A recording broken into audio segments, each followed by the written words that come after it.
24 minutes in the books. The reigning champions of the NBA, LeBron James and the Cleveland Cavaliers, with a 3-point lead over the New York Knicks, 48-45. The lead was 13 at one point. Much better second quarter from New York, and they cut it to 3 at intermission. It is the American Express halftime report. And we thank all those fans here in Cleveland who have come out to the TNT Road Show for opening night. What do you mean is fans who didn't have tickets to either game? Those are hard tickets to get. Chuckster, those are tough tickets to get and expensive, too. There are millions of people in the city. It's only a couple. Well, the people who couldn't get tickets to the game, 20,000 at the Q, 50 at Progressive. 70,000 people. So the Cavs with a 3-point lead and the Indians with a 2-run lead early in World Series Game 1. You're up to speed. So what was, Chuck, what was opening night like for you? It's the most exciting time of the year, because first of all, when the season's over, it's devastating because you've been doing the same thing for months.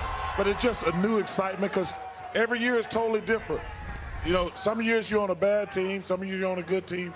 But the beginning of the year, there's such optimism because you don't. I'll tell people this: you don't know your team sucks until later in the season. Am I right, Kenny? True. I agree totally. And ring night is very special. opening night. That was a shot. That was a shot. He's laughing the whole time. The whole time you said opening night, he's just crying because he was like, "No, it's ring night. It's like it's not opening." It wasn't ring night every year for you either. But most of the time it was. Oh man, but no, I think the one thing that, especially if you're obviously Cleveland, you know your identity. You know who you are. You know what got you a championship. But for me, what caught my eyes is like what the Knicks fans should be looking for. And the one thing is that the separation is one guy. They had Porzingis, they had Carmelo, Derrick Rose. And when he gets to this point right here, freeze it. Does he have the ability to explode by people and get to the rim? And this is what you're looking for. And yes, tonight he has the ability to keep exploding and go by people. And that will be a difference maker if the New York Knicks can get easy baskets and not rely on a triangle or anything else. Freeze it again. Can you? Here it is. There's 4 guys in front of him, really. Can they help come? Can he blow by the defense, as we see, and get to the rim? Will be the difference if Derrick Rose, this is the Derrick Rose that they're hoping that can continue for a long stint. His 12 points, 6 of 10 shooting, but those 4 shots that he's missing is pretty much perimeter.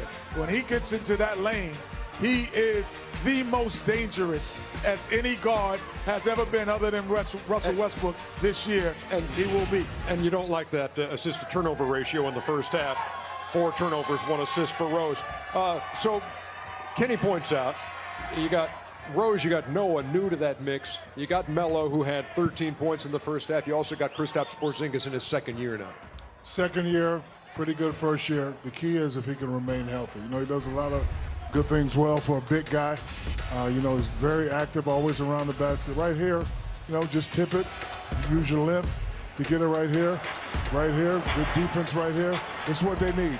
What they need to ignite easy offense, early offense, and right here, he has the ability to step out and make this shot. If he can stay healthy, and all the other guys can play well, no matter what offense they're running, they can catch a rhythm. They could be dangerous. Yeah, but Ernie, they got a very glaring weakness. Bench. Their bench is terrible. And they're going to have to make a decision. It wouldn't surprise me at some point if they didn't start bringing Porzingis off the bench. Why Porzingis? Well, because you're not going to bring you're not going to bring Carmelo off the bench. Rose and Melo are 2 great scorers, but they got to find some scoring on the bench. He did a better job in the second quarter mixing and matching, but they got to do something about their bench because their bench isn't good right now. Well, their job should be finding a trade or a free agent that's sitting around not bringing Porzingis. Just for the record, some guys sitting around, they're not in the NBA well, right now. They could be sitting around and could score. Hey, Chuck, welcome back. Assuming you spent a lot of time in the summer in those yoga steam room saunas. Well, I didn't. Hashtag Ringless. Read it, Hashtag Ringless. What you got to say?